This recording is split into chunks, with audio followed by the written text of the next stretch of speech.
Was the summer of 1969, and something magical was happening deep in the heart of New York City. Last night, the Pips mesmerizing the crowd with their live performance of I Heard It Through the Grapevine. Yes, one of the many all-star musical acts at the Harlem Cultural Festival. The Harlem Cultural Festival was this beautiful event by the Family Stone, B.B. King, Nina Simone. Are you ready, black people? Are you ready? All types of artists, pop acts of the day, gospel acts like Mahalia Jackson. All these key figures in black music came together. The breathtaking performance is so beautifully documented in vivid color. Now featured in the new Hulu documentary, Summer of Soul, directed by Amir Thompson, otherwise known as Questlove. This film is unpacking a lot of emotion for people that I didn't realize. The festival came at a heartbreaking and historic time in Black America, 1 year after the assassination of Dr. Martin Luther King Jr. Sort of the impetus of the whole festival was the fact that when Martin Luther King was assassinated, all of America, inner city America, went up in flames with rioting.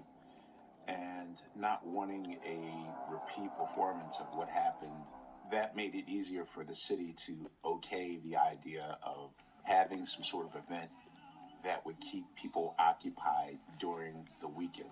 The festival's main goal was to remind us of who we are, remind us of what's important to us, remind us of where we came from and the community that we've managed to build in spite of everything that this country has done to try to tear us down.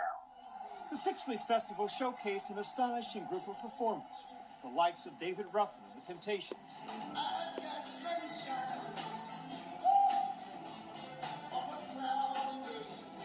a baby-faced 19-year-old Stevie Wonder, the Chambers Brothers, and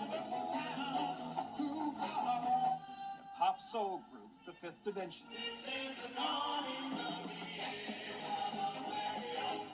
The crowd who come to see those acts, 300,000 strong.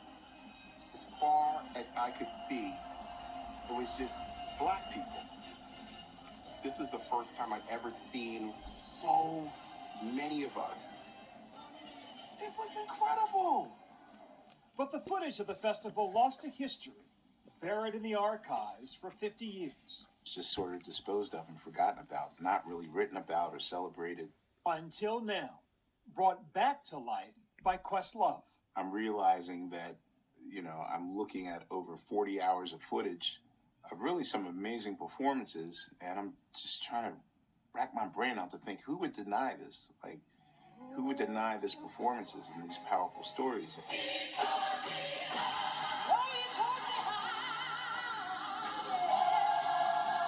It's 50 years later, and I still feel as though the material is potent and strong enough to still inspire people and touch them.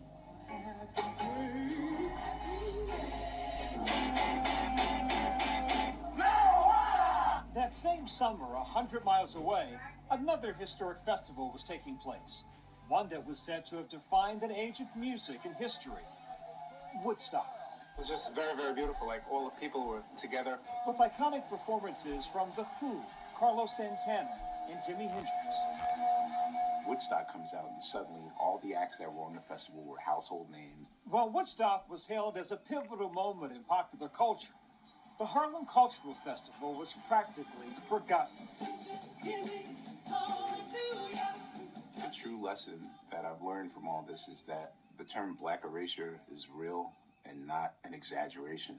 This particular event wasn't allowed the same process, and it just sat in someone's basement for 50 years. My purpose was to correct history.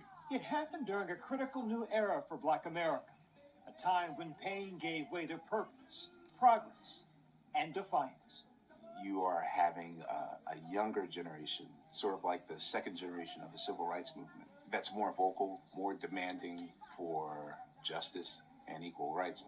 So you have Martin's era of the civil rights movement, which is more about peaceful protesting and a lot of patience in the face of bloodshed and disrespect. Whereas now you're starting to see the Panthers have a different approach to it, where they're even identifying themselves as black, they're protesting louder. The documentary examining how black culture and identity itself was changing. It's a revolution, style revolution, cultural revolution. We found that the African styles just suit us better. The hair was the biggest change. Afros. The black community has always embraced our blackness.